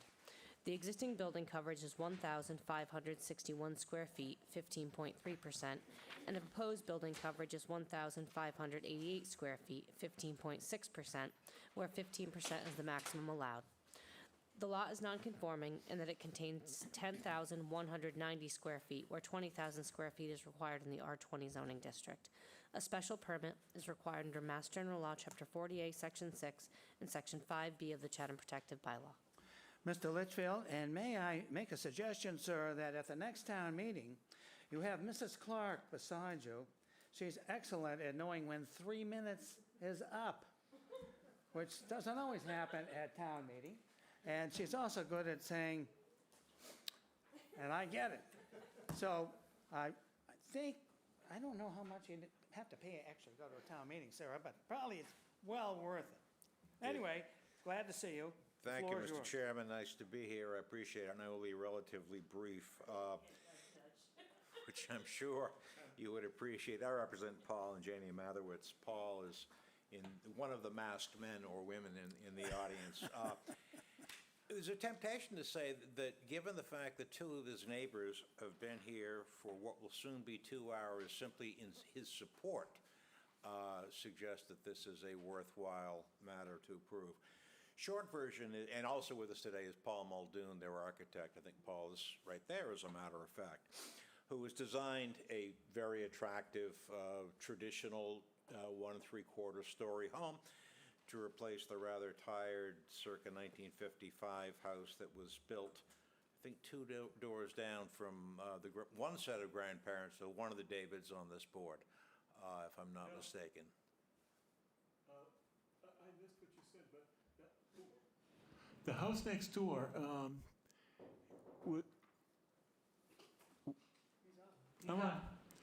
the house next door was built for Harry D. Ellis, but it was built by HFR. Yeah, I knew there was a relationship, but unimportant at this point. What is there right now is not any great gem. Paul and Janie had purchased this house 8 years ago with the goal of returning to Chatham, and they're in the process of doing that. In fact, they were engaged on the bridge at Ridgevale Beach. But 8 years ago, their two children one boy and one girl, were more comfortable living in one of the two bedrooms. But with now teenagers, that's a little bit of a challenge, so they would like to have some additional space. So I'll go into the criteria, which are fairly straightforward. We're proposing to build what is up on the screen there now. The site, currently, notwithstanding the sideline setback and encroaching shed, and of course the lot size, is adequate for what was built some 65 years ago. It is also adequate for the new but very appropriate and attractive home. We're proposing to eliminate the sideline setback on the right-hand side of the screen, and also the shed down at the bottom, which is in part on a neighbor's property. That's going to go away. And the additional living space will be on the second floor. It's a mere 27 square feet of additional coverage. As the compatibility of size, the third sheet shows the comparisons, but almost every neighborhood every lot in the neighborhood is non-conforming. Unlike many others, in fact, unlike most others, ours is the only single-family, one of two single-story houses when you come in from Old Harbor Road. The living area of just over 1,000 square feet is considerably less than most. If you look at the third sheet, by the way, of the larger lots, which are all on the right-hand side or the north side, they go way back. All of the houses are very close to the street on the north side. So the size is certainly consistent. It will remain compatible with the neighborhood, and adding the additional stories, I said, I think makes it more compatible rather than less. The gross floor area and living area remain consistent with neighboring properties and are still a reasonable and compatible home. As to the extent of increase in nonconformity, the sideline nonconformity is eliminated. Coverage increases by 27 square feet, and the encroaching shed is to be removed. So there's certainly not a significant extent of increase in nonconformity. As to suitability of site, there are no environmental issues there. The site is certainly suitable for the updated home which is proposed to be built. As to scale, citing mass views and vistas, what is there now is a mid-century ranch. What Paul has designed for Paul and Jania is a reasonable and at least arguably more appropriate for the neighborhood. The mass is consistent with the surroundings. There's no impact on neighborhood views and the streetscape. I think the streetscape will be improved, and given the fact that two of the Matherwitz's neighbors have remained here to say that, and they've already written letters in that regard, speaks highly in that regard. Compatibility of use, it will remain residential. Chair will read a letter from the health agent indicating that we have already received approval for a 3-bedroom IA system, which is a net environmental improvement.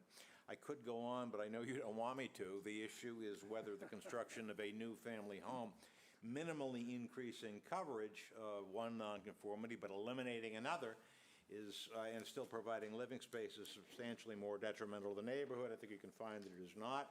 The house will remain compatible. The living area and gross floor area are consistent with the neighborhood. The style, as shown there, is more consistent than is the existing house. So in light of the criteria in the plans, And notwithstanding that I haven't offered a chance to Paul Muldoon to speak about his handiwork, I'd be happy to answer any questions. Thank you very much, Mr. Litchfield. Is there anyone here or in TV land that would like to speak in favor of this application? If so, please either raise your hand here or indicate on the screen so that Sarah can recognize you.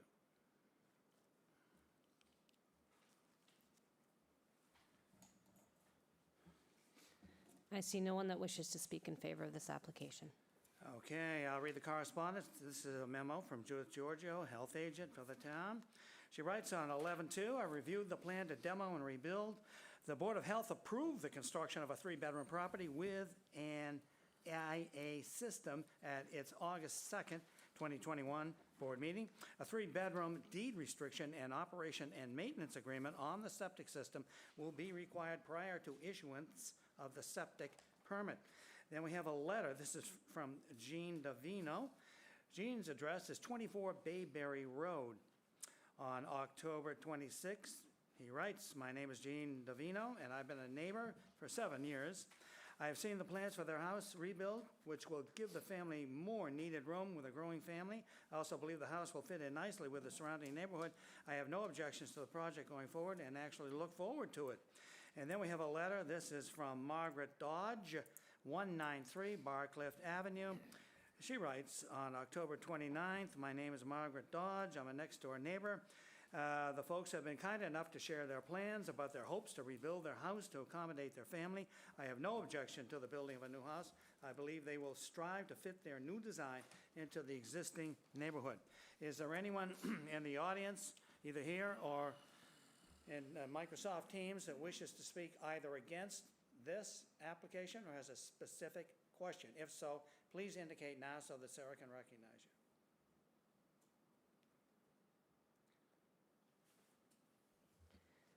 I see no one that wishes to speak in opposition or has a specific question. Okay, questions from the board. Megan? I have no questions. Paul? No questions. Dave T? No questions. Randy? No questions. Dave E? No questions. Buck? So, Bill, is a blueprint without an engineer stamp on it acceptable? A blueprint, whether an engineer stamp, I'm sorry, I'm not sure what Clark you're referring to. Engineering's blueprint has no stamp on it, an engineer stamp. If there isn't one, we'll obtain one. I didn't want the chair to sign it tomorrow morning and have it an unofficial blueprint. Bill? No questions. Sarah, can you speak to Buck's comment about no stamp? All we need is either the engineer's or the land surveyor's stamp, but not both, so Mr. Poole or Mr. Clark, either one Mr. or the Poole other or will Mr. Clark do that. could stamp it, yes. And before you close, just one more thing, if I could, Win. Okay.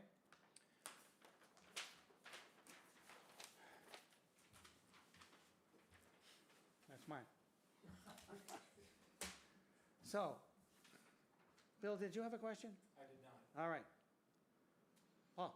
I think Mr. Litchfield had one more comment. Thank you, thank you, Mr. Semple, very briefly, because I was trying to, I know you've had a long afternoon trying to get through. In your file, I think Sarah provided it to you, is a sort of a logistical diagram which Paul has prepared in terms of parking and keeping traffic off of Barcliff Avenue. The Matherwitzes would be very, very much appreciative if the board would not impose a summer limitation. They'd like to start on this as soon as possible. They obviously have the support of the neighbors. It's beneficial to the neighbors to get the project done rather than to be half done and sit there for 3 months without work. We can keep all of the construction vehicles on site. Barcliff is a fairly wide street, and there's no problem with blocking it. We wouldn't, but we would ask that you not impose a seasonal limitation. Thank you. Does anyone object to Mr. Litchfield's request? I'll move to close the hearing and move into deliberations. Dave Veach seconds. Have to vote on, Buck? I have no problem with it. It certainly. No, we got to vote. Oh, we got to vote. Jeez, that's. We're voting. Buck on votes going into yes to deliberations. close the hearing and go into That's right. deliberations. Thank you. All right. Paul? Paul votes yes. Dave? Dave T., yes. Dave? Dave Veach votes yes. Dave, okay. Now, Paul? It certainly seems that this is an appropriate revision, and it's consistent with our standards, so I intend to vote to approve. Okay, and judging from what Mr. Litchfield say, what would our conditions be? Well, it looks to me as if we can impose the construction activity be contained on site and construction vehicles to be contained on site or off site with the permission of the property owner. I guess we can say that, am I correct in thinking that we can say we can adapt as part of our conditions here, the plan which was proposed as a logistics plan by Mr. Muldoon, and incorporate that in our order. And then they've requested relief from the idea that they cannot have the construction activity restricted in the summertime. It sounds to me as if this may be appropriate in this situation. But I didn't know if Mr. Litchfield was talking about Saturday, Sundays, or just the house itself. Perhaps you can address that. Please. We would accept the hour duration, 8 a.m., 5 p.m., no Saturdays and Sundays. Pardon me. It's the June Labor Day thing, which came from someplace, and it was more appropriate, I always understood, in a South Chatham summer cottage neighborhood. That's sort of the derivation. That's a longer story for another day. All right, so we would impose the construction activity would be between 8 a.m. and 5 p.m. only, and that no permit work would be permitted on weekends. Does that sound acceptable from what your clients are looking for? Yeah, Mr. Mathewitz indicates that is acceptable. Mr. Muldoon isn't jumping through the screen, so he appears to agree that it's also acceptable. And this would be during the periods of June 30th to Labor Day? Correct. Thank you. Dave Veach seconds. Now, that was, I jumped the gun. We're still in deliberations. But we're deliberating about an application on that basis. We're deliberating. Okay, I think it's a wonderful project. The house that's there right now should never have been built looking as it does. It did not fit into the neighborhood when you look at the beautiful house on the left and the beautiful home on the right. Thank you. It meets the criteria, and I would vote in favor of that voting. Well, I hadn't thought of it as correcting a long-standing error, but I see the light. It certainly is not substantially more detrimental to the neighborhood. It's a vast improvement for the neighborhood. It's to look nice. Meets all of our criteria, and I will support it. I'll support it for the reasons already stated. As would I if I were voting.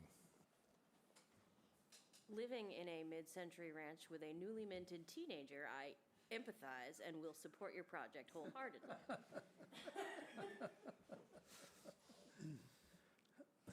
All right, I'll move approval on the basis, the conditions which we previously stated. Dave Veach seconds.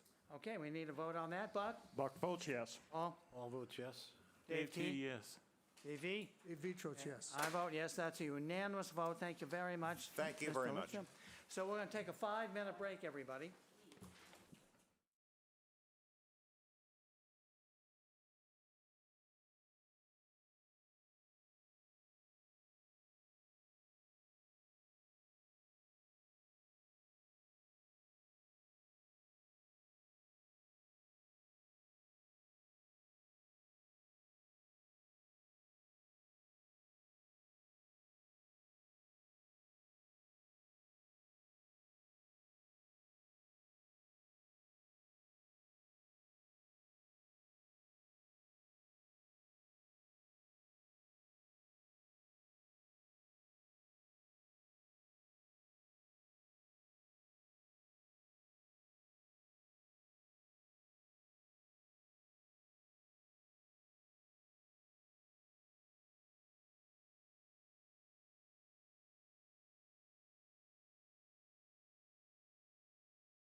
We're back in action.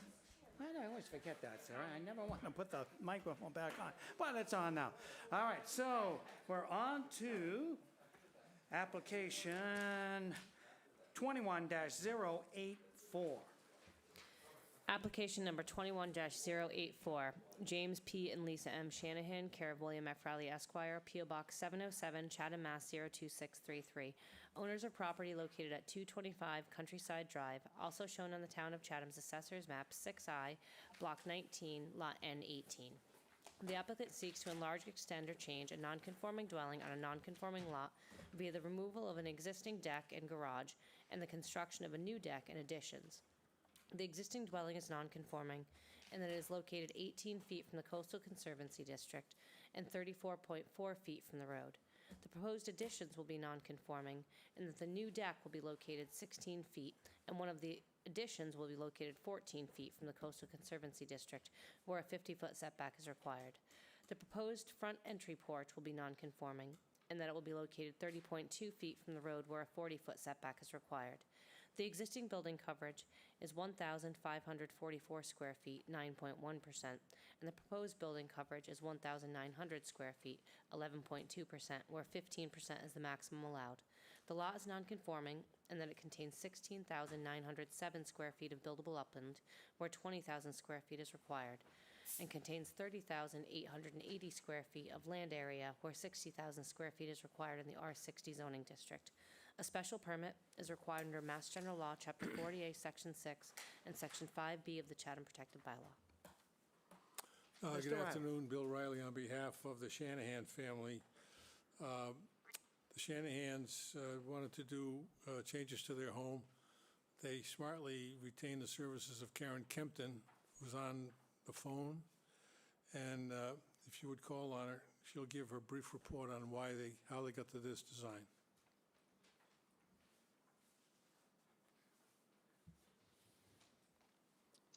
Good afternoon or good evening. I'm Karen Kempton, architect for Lisa and Jim Shanahan. The goal of this project was to add more living space for the Shanahans. Sarah, if you could pull up the existing floor plan, which was the last page of these plans. You can see up in the upper right corner, that's the existing floor plan. They have a small living room that's on the front of the house that doesn't have any direct views to the pond beyond. They have a small kitchen, which only one person could work in at a time, and a small dining room. The original idea was to take the garage and turn the garage into a family room. However, the existing garage is a salt box, and elevating the floor of the garage to the first floor would create non-habitable ceiling height in that area. So the decision was made to demolish the garage and work within the existing footprint of the garage. However, then we decided to expand the garage on the left-hand side by 8 feet.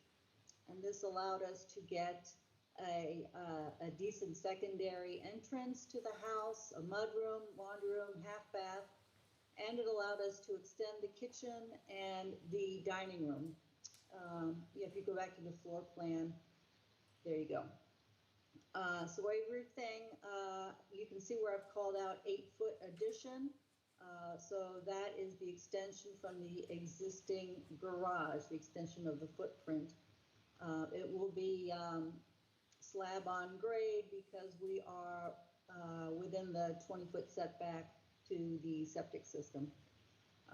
Basically, the deck at the rear was a 12-foot deck that went across the whole length of the rear of the house, so somewhat unusable. So we basically chopped it in half and stacked the deck so that there's more usable space, but the same square footage, basically. We would also ask for a new covered entry over the front door for more usability in the rain and a better presentation to the street. We think this is an attractive addition, removing the garage and having these additions to the house, and we hope that you feel it's not detrimental to the neighborhood. Thank you, Karen. I'll just run through the criteria. All right, so adequacy of the size of the site, in terms of the size of the proposed project. And so this is a lot, it's in an R60 zone, but at the time the lot was created, it was an R20 zone. Setbacks were 15 feet to the sidelines and 25 feet from the high water mark. So now we have the FEMA flood maps and the R60 setback, so it's really difficult to make any kind of change to the structure that is fully compliant with all the setbacks. And so that's how we got to where we are today. I think it's still, as these things go, it's a fairly substantial lot size, so over 30,000 square feet, 16,000 square feet of buildable upland. We're increasing the building coverage by 356 square feet. Because to the extent we're talking about building coverage, you have to remember we're taking off the garage, so that subtracts some land and then add back in the 761 for the addition. So the total addition is 356 square feet. We've attached a sheet at the back that shows the size of our structure based on the net areas of the assessors. And this will be one of the larger homes in the neighborhood, but this is an eclectic neighborhood where they have some of the oldest homes are just a little over 1,000 square feet, and others are 2,400 square feet. So we think that it is an increase in size, but we don't think it's substantially more detrimental to the neighborhood. So increase in non-conforming nature is principally the increase in the footprint of the building. We are coming a little closer to the coastal bank, which we're supposed to be 50 feet away from, and we cannot comply with that.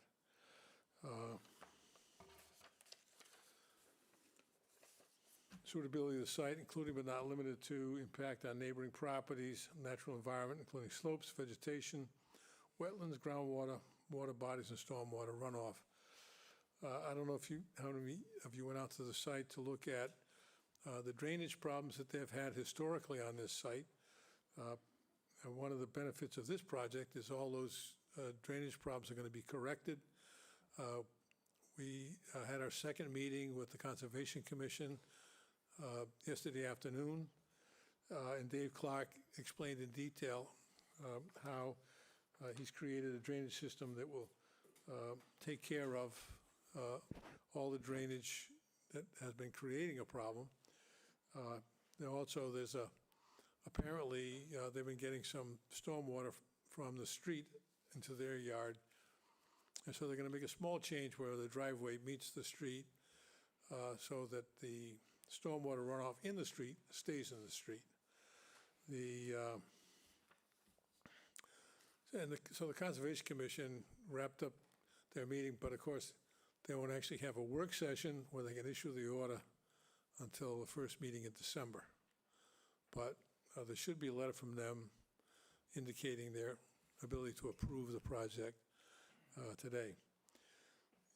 Impact of scale, siting, and mass on the neighborhood visual character, including views, vistas, and streetscapes. Again, I think, thanks to Karen, I think that the end result of this project is a building that has a substantial improvement in the streetscape. And I don't think we're blocking anybody's views or vistas. We're not really modifying the scale, siting, and mass of the existing structure. The addition is a one-story addition, so it's we're really not increasing the mass of the structure to any significant degree. And so we think the changes that Karen has designed result in a project, excuse me, a project that's not substantially more detrimental to the neighborhood than the existing structure. And of course, it's a single-family neighborhood, single-family house, so we're compatible with the neighboring properties. Thank you. Is there anyone in the audience that would like to speak in favor of this application? If so, please indicate it on the screen now so that Sarah can recognize you. There's no one in the audience that wishes to speak in favor of this application. Okay, I'll read the correspondence. First of all, we have a note from Nicole Smith, and she writes on November 4th, the rinse station shall be used exclusively for rinsing. And no soap, body wash, shampoo, conditioners, or any products containing chemical agents. That's in regard to that one, just the highlighted section. Oh, okay. I take back everything I just said. Well, are you going to be the shampoo police, Dave? Is that could be your new job? Buck will tell you all about shampoo and all that kind of stuff. I don't know, that Buck and I have the same issue with shampoo, I think. I don't know. Okay, so let me try this again. It is from Nicole Smith, and it was on today's date. She writes, 225 Countryside was continued until December 1st in order to draft and approve an order of conditions. No further revisions were requested. And then we have a note from Judith Giorgio on 11/3. I've reviewed the plan to renovate. The additions as proposed will not encroach on the existing septic system. And that's it. Is there anyone in the audience who would like to speak against this application or has any specific questions? If so, please indicate on the screen now so that Sarah can recognize you.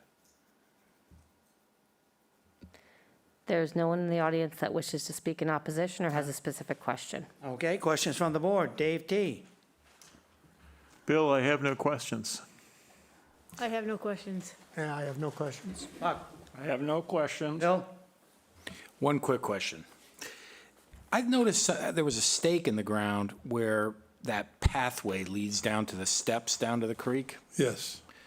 And, but there's nothing proposed there, right? I mean, you're not proposing some additional walkway of some kind in that area? No, well, I can't remember what the stake said. That's why I'm trying to. What's on the site plan is, Yeah, right. they are going to create a little swale in that area because make sure that no stormwater runs off over the bank. But there's no plan. I know they were discussing with the Conservation Commission putting an additional step down at the bottom. Oh. That's what it was. Where I guess there's been a little bit of erosion at the bottom of the steps. But other than that, there's no change over there. They created a swale, which isn't shown, it's only shown on the most recent plan, which I don't have, right above where the path begins to go down, right there. Yeah. But no, there's nothing to be constructed there. Okay, thanks. Megan? I have no questions. Paul? I have no questions. I don't either. I'll move to close the hearing and move into deliberations. Dave Each seconds. We need a vote on that, Buck? Buck votes yes. Paul? All votes yes. Dave Dave T, T? yes. Dave V? Dave Each votes yes. And I vote yes. Okay. Randy? I don't have, was it deliberations? Right. Sorry. If you want to talk about that strange stick that No, I don't want to Bill talk about the found, stick. go ahead. I would just say that whenever you're in the conservation area, it seems like it's a red flag, and it is one of our criteria to think about, the wetlands. But I'm kind of dazzled by the fact that we go one step back because we're near the conservation, and then we go 3 steps forward with all the mitigation that you're likely to have to do. So I would support it if I were voting.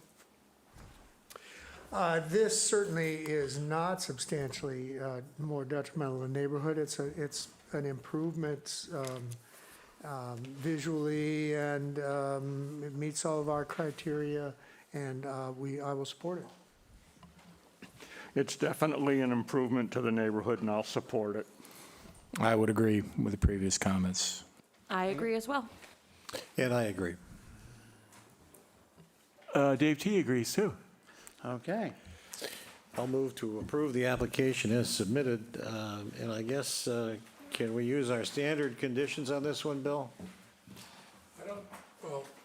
I don't think you need them in this area. I mean, I'd like to talk about it, but I mean, Well, I got to tell you, yesterday when I was there was a BMW parked across the street, which was, if I was driving a larger vehicle than I was, would have been in the way. So I don't know what was going on, but it isn't that wide a road.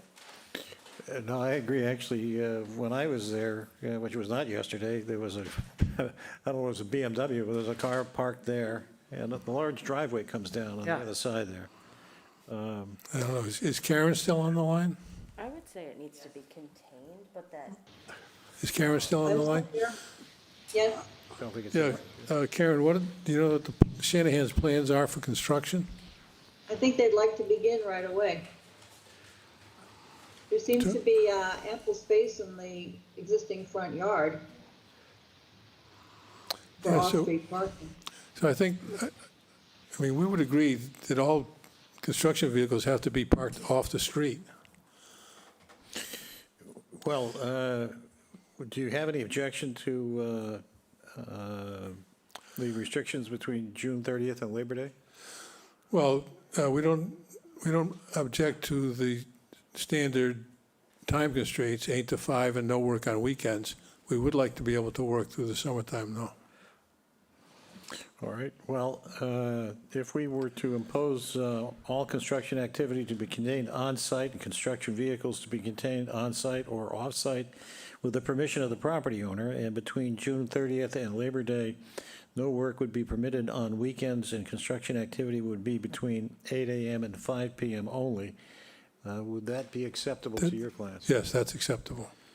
All right, I'll move on that basis. Dave Veach seconds. Okay, we need a vote. Buck? Buck votes yes. Paul? All votes yes. Dave T. votes yes. Dave Veach votes yes. And I vote yes, that's a unanimous vote. Thank you very much. Thank you, Mr. Rowley. Don't be late for your dinner appointment.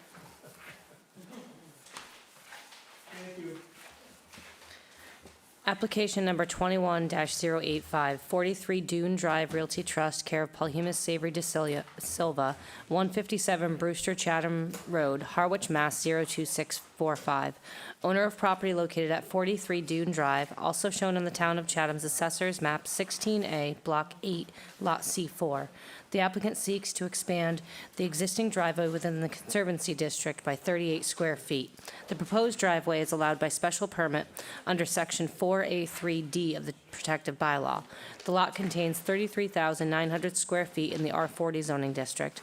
A special permit is required under Mass General Law, Chapter 40A, Section 9, and Section 8D2B of the Chatham Protective Bylaw.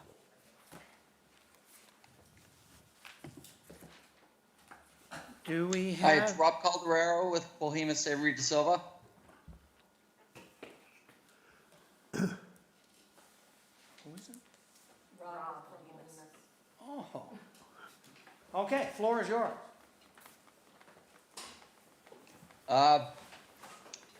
Thank you for the plan.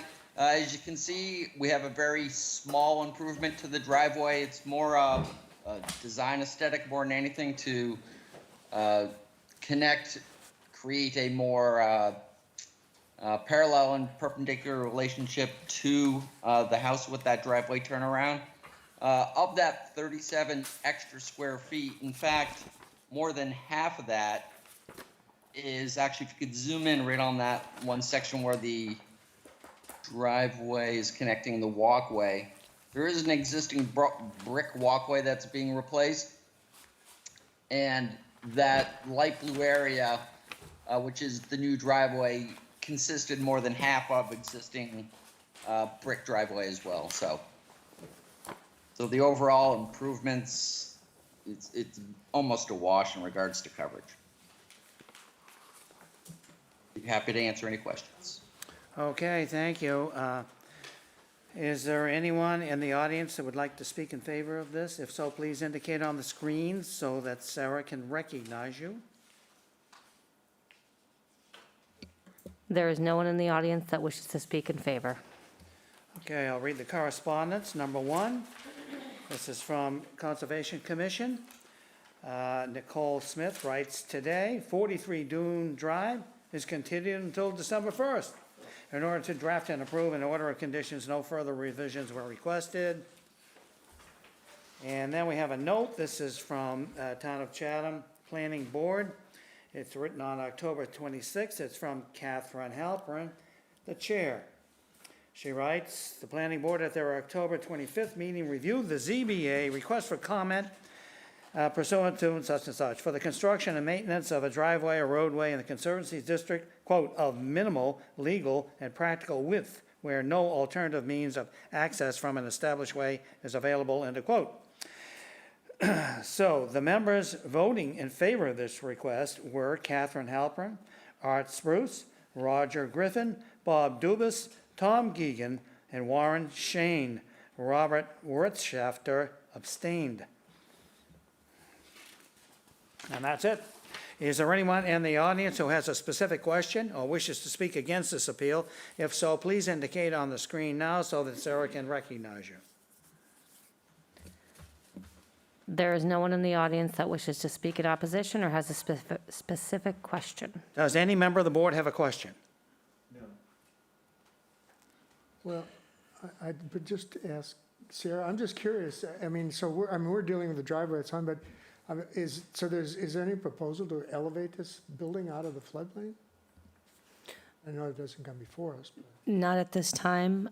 They are doing work to the house, but it falls under the 50% value, so they're not required to elevate the structure. Yep. Just curious, that's all. Okay. I'll move to close the hearing and move into deliberations. Dave Veach seconds. Vote. Buck votes yes. All votes yes. Dave? Dave T., yes. Dave? Veach votes yes. I vote yes. Deliberations. Randy? I'd support it. Okay. Well, this looks de minimis to me, so, yeah, I don't see, this is very easy to support. I'm glad Conservation's going to approve it, so I'll support it. I have nothing to add to that. Nor do I. Yeah, I think it clearly meets our criteria, so I will support it. I will support it. Okay. I'll move to approve the application as submitted. Dave Veach seconds. Yes. Paul votes yes. Dave T. votes yes. Dave Veach votes yes. I vote yes. That's a unanimous vote. Thank you very much. Thank you. Have a good night. So then we have Sarah 21-086. Application number 21-086, 301 Widow Road Realty Trust, care of William G. Litchfield Esquire, 330 Orleans Road, North Chatham, Mass. 02650. Owner of property located at 301 Widow Road, also shown on the Town of Chatham's Assessor's Map 13K, Block 29, Lot W7. The applicant seeks to modify special permit number 19-015, granted on September 12, 2019, to allow for the construction of a new dwelling located 12 feet from the Coastal Conservancy District, garage with living space and swimming pool. The applicant now seeks to modify special permit number 19-015 to allow for the deck to be located 8 feet from the Coastal Conservancy District where a 50-foot setback is required. The approved building coverage will remain 3,773 square feet, 9.5%, or 10% is the maximum allowed. The lot contains 94,917 square feet in the R40 zoning district.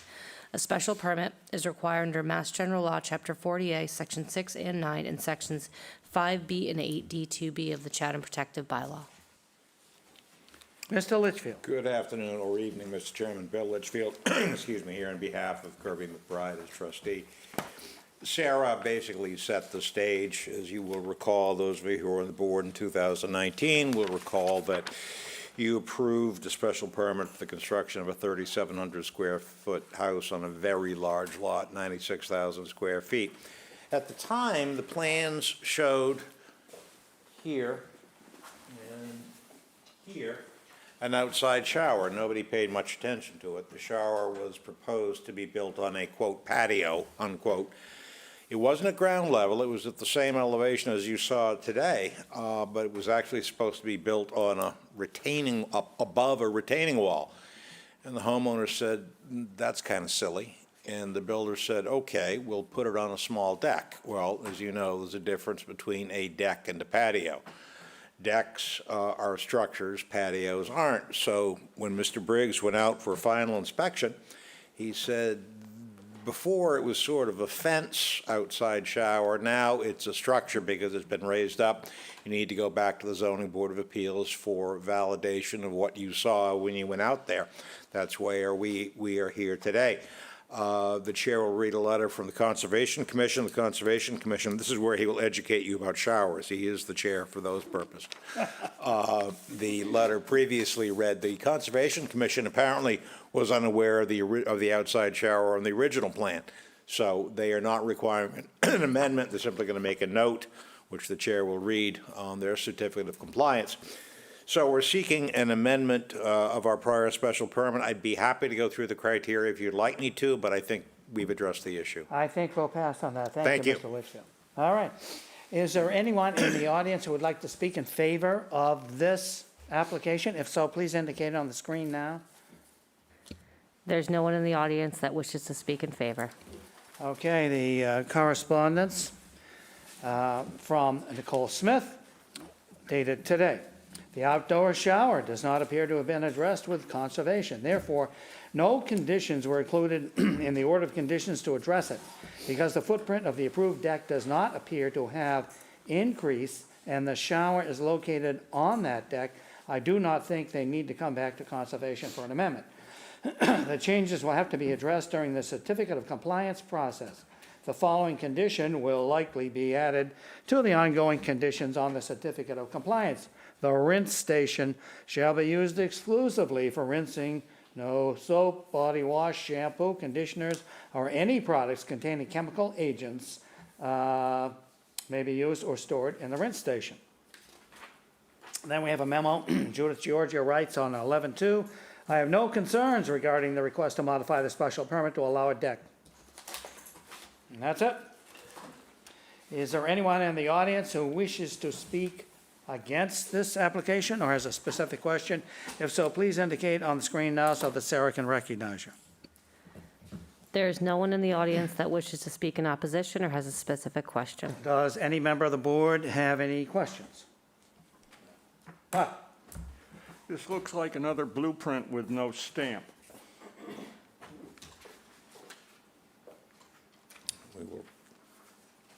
Or it appears not to have a surveyor engineering stamp. Again, when Mr. Clark comes in to stamp that version, actually what I'm looking at has Mr. Poole's stamp on it, but perhaps. Yeah, not this piece, it's the bigger one.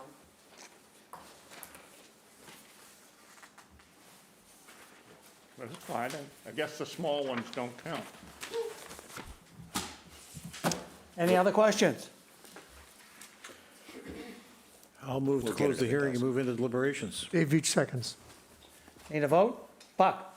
Buck votes yes. All votes yes. Dave Thompson votes yes. Veach votes yes. And I vote yes. Okay, deliberations, Dave? I have no, this is one of those things where 8 inches off the ground, a deck is a structure and a patio is not, it's certainly not, no problem, not substantially more detrimental in the neighborhood, meets all of our criteria. I support it.